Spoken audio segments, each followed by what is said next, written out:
بسم الله الرحمن الرحيم. الحمد لله والصلاة والسلام على رسول الله صلى الله عليه وسلم. هنبدأ نتكلم على الهارت ساوندز اند ميرمرز. الهارت ساوندز بنسميها لب ضب. اللب اللي هو بيجي من الفيرست هارت ساوند، وده بيبقى بسبب كلوجر اوف الاي في فالفز. ده اللي هو بيديني اللب الفيرست. سكند هارت ساوندز اللي هو الضب بيبقى بسبب كلوجر اوف بالمونري اند اورتيك فالفز. يبقى الفيرست بيبقى عن طريق اللي هو الكلوجر اوف اي في فالفز. السكند بيبقى عن طريق كلوجر اوف الاورتيك اند بالمونري فالفز. يبقى انا عندي اللي هو السيستول، وعندي ايضا الدايستول.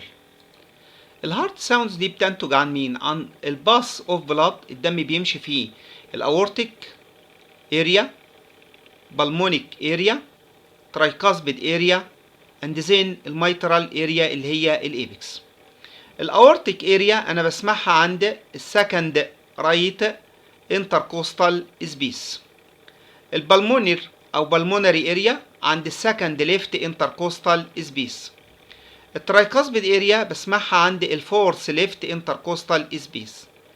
الميترال اريا اللي هي الايبكس بتبقى عند الفيفث ليفت انتركوستال سبيس في الميد كلافيكولار لاين. الميد كلافيكولار لاين، ادي الميد كلافيكولار لاين. يبقى انا بسمع الاورتيك، البلمونر، ترايكاسبيد، دول الباراسترنال جنب الاسترنم. رايت اورتيك، ليفت بالمونيك اند ترايكاسبيد عند الميد كلافيكولار لاين في الفيفث انتركوستال ليفت انتركوستال سبيس بسمع الميترال اريا اللي هي الابيكس. وزي ما قلنا النورمال هارت ساوندز اللي هو لب ضب لب ضب، وهنسمعهم دلوقتي. يبقى نراجع تاني النورمال هارت ساوندز. قلنا اس 1 اللي بيحصل بسبب كلوجر اوف الميترال اند ترايكاسبيد فالفز اللي هي الاتريو فنتريكولار فالفز عند الترانزيشن فروم دايستول تو سيستول. دوت اللي هو الفيرست هارت ساوند اللي هو بيعمل لب. السكند هارت ساوندز النورمال بيبقى بسبب كلوجر اوف الاورتيك اند بالمونري فالفز عند الترانزيشن فروم سيستول تو دايستول.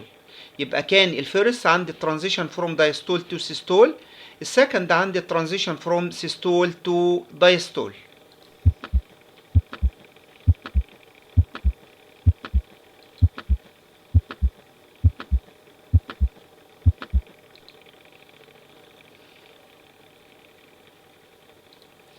طب انا عندي الاس 1 والاس 2 بيكونوا هاي بيتشد ساوندز، يعني صوتهم عالي، واسمعهم افضل بواسطه الديافرام بتاع السماعه، ديافرام اوف ستيثوسكوب. تمام.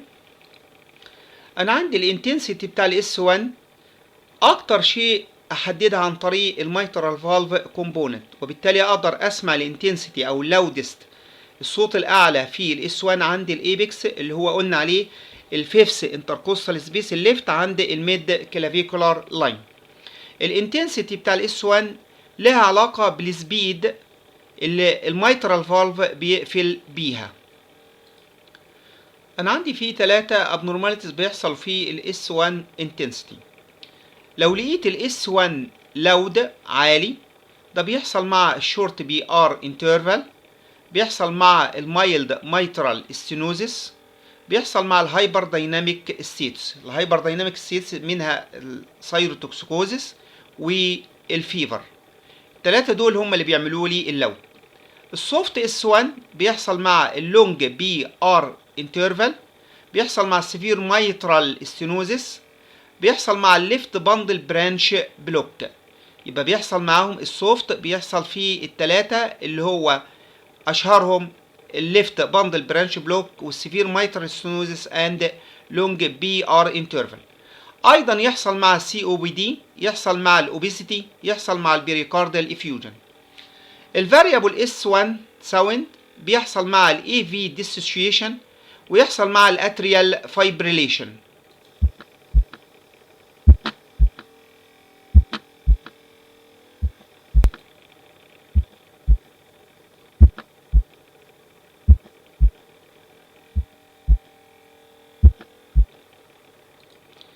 ايضا اللي بيعمل لي variable S1 اللارج بريكارديال effusion والسيفير ليفت فنتريكولار ديسفانكشن. احنا عايزين نشوف ايه اللي بيحصل في البي ار انترفال. في الدياجرام دوت انا بشوف الشورت بي ار انترفال، الخط الازرق بيمثل لي الليفت اتريال بريشر اللي هو بيزداد suddenly، وادي الخط الاحمر بيمثل لي الليفت فنتريكولار بريشر اللي هو بيزداد ايضا suddenly. ده اللي هو بيديلي البي ار انترفال.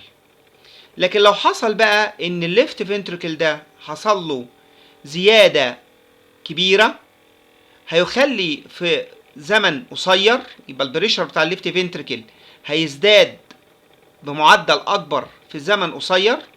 ده هيؤدي الى لود S1 ويؤدي الى شورت بي ار انترفال، يبقى هيحصل فيه هاي سلوب اوف بريشر على عكس التايم. تمام؟ بمعنى هاي الدي بي تي على الدي تي. احنا ما يهمناش ان احنا عندي البريشر بتاع الليفت فنتريكل هيزداد بسرعه. على العكس بقى في الدياجرام دوت ادي الليفت اتريال بريشر وادي الليفت فنتريكل بريشر.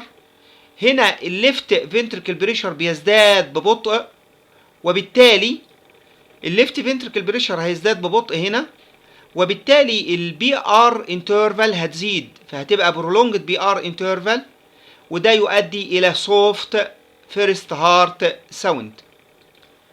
السكند هارت ساوند برضه بيكون هاي بيتشد ساوند، بيحصل عندي الترانزيشن من السيستولي للدايستول. اكتر مكان اسمع فيه عليه السكند هارت ساوند عند الابر استرنال بوردر. طبيعي ان السكند هارت ساوند بيحصل له سبليت، ينشق اثناء الانسبيريشن. انا عندي هنا السكند هارت ساوند بيحصل له سبليتنج اثناء الانسبيريشن، لان السكند هارت ساوند بيتكون من تو كومبوننت، اورتيك كومبوننت وبالمونري كومبوننت اللي هي الاي 2 اند اي بي 2. على عكس هنا الفيرست بيبقى هو في الاكسبيريشن والانسبيريشن واحد. هنحاول نسمع اللي هو السبليتنج بتاع السكند هارت ساوند.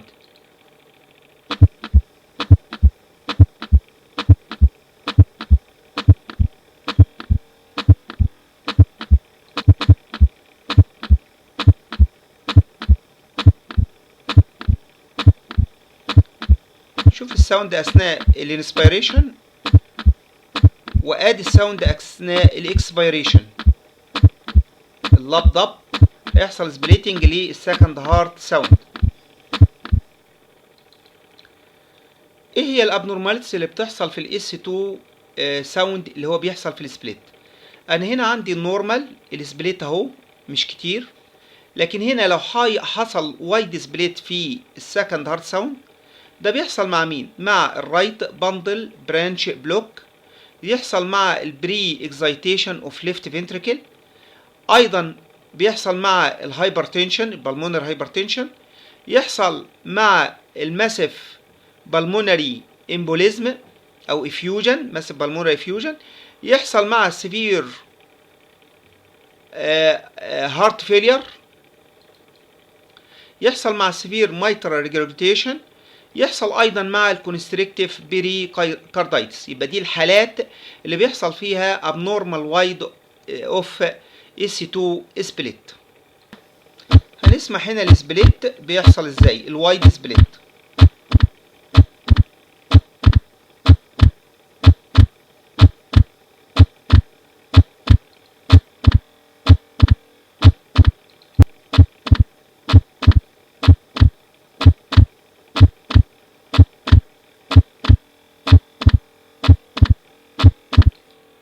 الانومالي التانية اللي بتحصل ان انا عندي فيكسد سبليت، هلاقي اثناء الاكسبيريشن هو اثناء زي الانسبيريشن. ده بيحصل مع اللارج ASD، بيحصل مع السيفير رايت فنتريكولار فيلير. يبقى بيحصل مع اللارج ASD، بيحصل مع السيفير رايت فنتريكولار فيلير. الابنورماليتي الثالث اللي هو بيحصل فيه ريفيرسد سبليت، هلاقي في الاكسبيريشن واسع عن الانسبيريشن، على عكس الطبيعي ان الانسبيريشن بيبقى اوسع عن الاكسبيريشن. ده بيحصل مع الليفت باندل برانش بلوك، بيحصل مع البري اكزايتيشن اوف رايت فنتريكل، بيحصل مع الاورتيك ستينوزس، تمام. بيحصل مع الليفت فنتريكولار اوتليت تراكت اوبستراكشن. الابنورماليتي رقم 4 اللي هي بيحصل فيها absent A2 split، يعني مفيش ال A2، يعني هلقاه فين؟ هيحصل مع السيفير اورتيك فالف ديزيز. ايضا من ضمن الابسنت A2 او يعتبر فيكسد A2 B2 اللي هو بيبقى فيكسد فيه، ده بيحصل مع الفي اس دي اللي بيبقى معاها ايزنمنجر سندروم اللي بيحصل فيها ريفرسال اوف تشانك. ايضا يحصل مع السنجل فنتركل. اللود بي 2، يعني انا عندي البي 2 بيبقى اعلى من الاي 2، ده بيحصل مع البلمونري هايبرتنشن. يبقى اللود بي 2 بيبقى اكتر، اديني شايف هنا البي 2 اعلى من الاي 2، بيحصل في حالات البلمونري هايبرتنشن.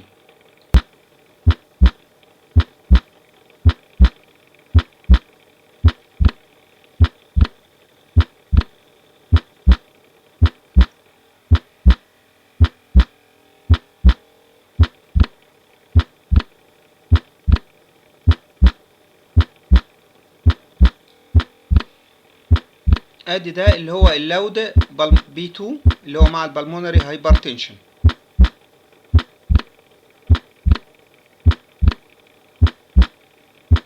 شوف اثناء الانسبيريشن وده اثناء الاكسبيريشن. ادي اثناء الاكسبيريشن. طب هنبدا نتكلم على الابنورمال هارت ساوندز. احنا قلنا النورمال هارت ساوندز في S1 و S2. الابنورمال اللي هم في ساوندز بسبب الابنورمال فنتريكل اللي هو S3 و S4، وساوندز بسبب abnormal بريكارديوم اللي هو بسميها بريكارديال نوب او نوك، وساوندز بسبب abnormal valves اللي هو الاورتيك ايجكشن كليك اللي هو الميترال فالف برولابس كليك، والميكانيكال فالف كليك اللي هي الاوبننج سناب، وساوندز بسبب الابنورمال اتريوم اللي هي بسميها التيومر بلوب. دي كلها كولكتيفلي بسميها الابنورمال هارت ساوندز. يبقى في حاجات بسبب الابنورمال فنتريكل اللي هو S3 و S4، حاجات بسبب البريكارديوم اللي هي بريكارديال نوك او نوك، حاجات بسبب الابنورمال فالفز اللي هي الميترال فالف برولابس الكليك والاوبننج سناب، وحاجات بسبب الابنورمال اتريوم اللي هي التيومر بلوب. الاس 3 اللي هو الصوت الثالث للقلب، ده بيكون له بيتش، بيحصل ايرلي في الدايستوليك او هو ايرلي دايستوليك ساوند، بيبقى اكتر مكان اسمعه فيه عند الايبكس اثناء ما المريض يكون نايم على اللاترال الليفت لاترال ديكيوبيتس، يعني نايم على جنبه الشمال. في بعض الناس اللي هم الصغار الهيلسي ممكن اسمعه، وممكن اسمعه في البريجنانت ويمن والناس اللي اكتر من 40 سنة، لكن غالبا هو بيبقى باثولوجيك، ومعناه ان هو بيحصل امتى الاس 3 لما بيبقى فيه ليفت فنتريكولار فيرير.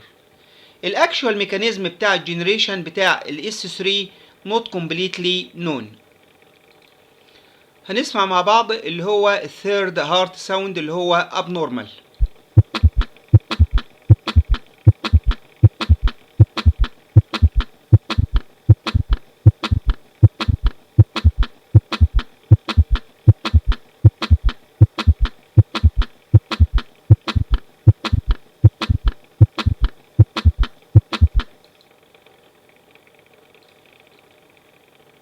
ادي دوت اللي هو الثيرد هارت ساوند اللي بيحصل مع الليفت فنتريكولار فيلير.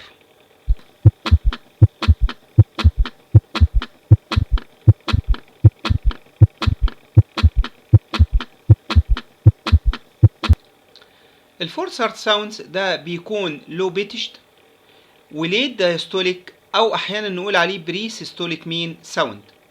دائما الفورث هارت ساوند باثولوجيك، وممكن يكون السبب بتاعه ان هو بواسطة بيحصل اتريال كونتراكشن الى ستيف ونون كومبلينت فنتركل، يعني حصل كونتراكشن للاتريوم والفنتركل نفسه في السينوزس في الفالف بتاعه. بيحصل في البيشنت في حاجة اسمها فايبريليشن اند فلاتر، الميكانيزم بتاعته ايضا not being explained لغايه دلوقتي. هنسمع مع بعض الفورث ساوند.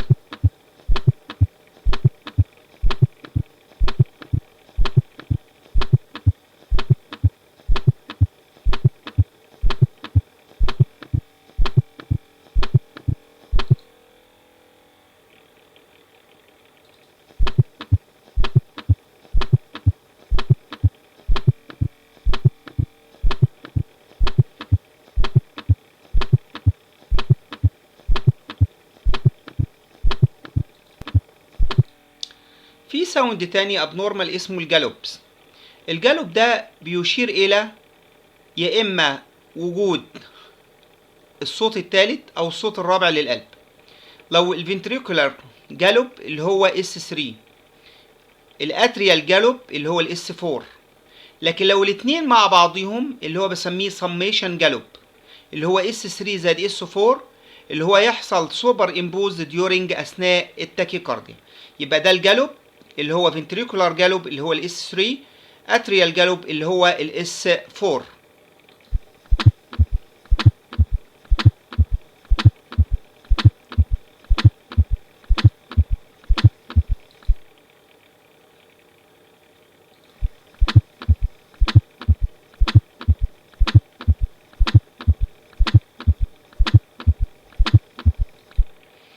ده الصوت اللي احنا سمعناه اللي هو بيحصل فيه الجالوب ماشي مع في خلال الهارت ريت 60. طب هنسمع بقى الجالوب لما يكون الهارت ريت 80. هنسمع الصوت دوت.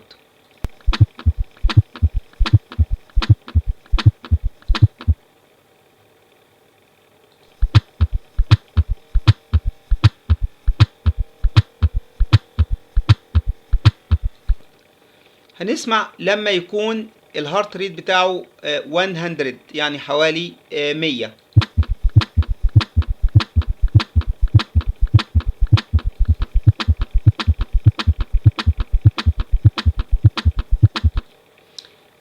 ادي الصوت لما يكون بقى الهارت ريت 120. هنسمع الصوت لما يكون الهارت ريت 120.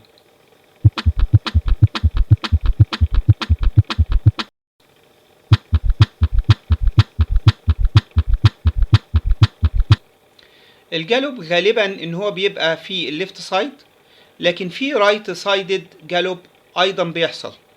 الليفت سايدد جالوب ده بيحصل مع اثناء الانسبيريشن بيبقى سوفتر غالبا، لكن الرايت سايدد جالوب اثناء الانسبيريشن بيبقى لاودر. يبقى الليفت سايدد بيبقى سوفت، الرايت سايدد جالوب بيبقى لاودر. الابنورمال ساوندز الثانيه اللي هي الكليكس. الكليكس لازم لما اخدها اقول القوس بتاعها، التايمنج، البيتش بتاعها، اللوكيشن بيست هيرد اكتر مكان اسمعها عليه، الافكت اوف ستاندنج لو الشخص وقف هسمعها ولا مش هسمعها. اول كليك اللي هي الاورتيك ايجيكشن كليك، دي التايمنج بيحصل فيري ايرلي في السيستول، في بدايه السيستول بتكون هاي بيتشت. المكان ان انا ممكن اسمعها في كل حته ايكوالي متساويه. لو وقف الشخص لو ستاند ما يحصلش اي تأثر، لو ستاند هيبقى مش موجودة. النوع الثاني اللي هي الميترال فارف برولابس كليك. الميترال فارف برولابس كليك بتبقى ميد سيستول، البيتش بتاعها هاي، بتبقى اكتر تسمع على الايبكس. هسمع لما يبقى ستاندنج هيبقى الكليك هيبدأ ايرلير في السيستول، هو المفروض في الميد سيستول، لكن لما يقف هتبقى في الايرلي سيستول.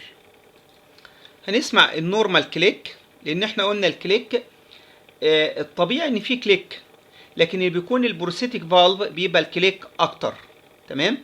ادي النورمال كليك هنسمعه.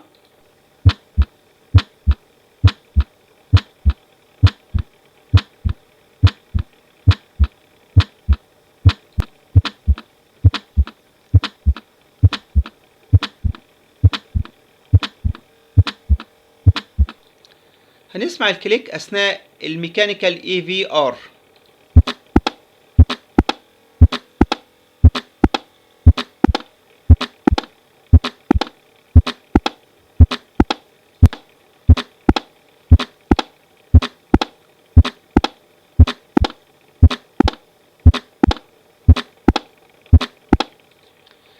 طب لو جينا نتكلم على السبليت اس 1، احنا نورمال قلنا الاس 2 سبليت، لكن السبليت 1 ال1 اس 1 usually very narrow و not appreciable، يعني مش مقبول ان الاس 1 يحصل له سبليتنج.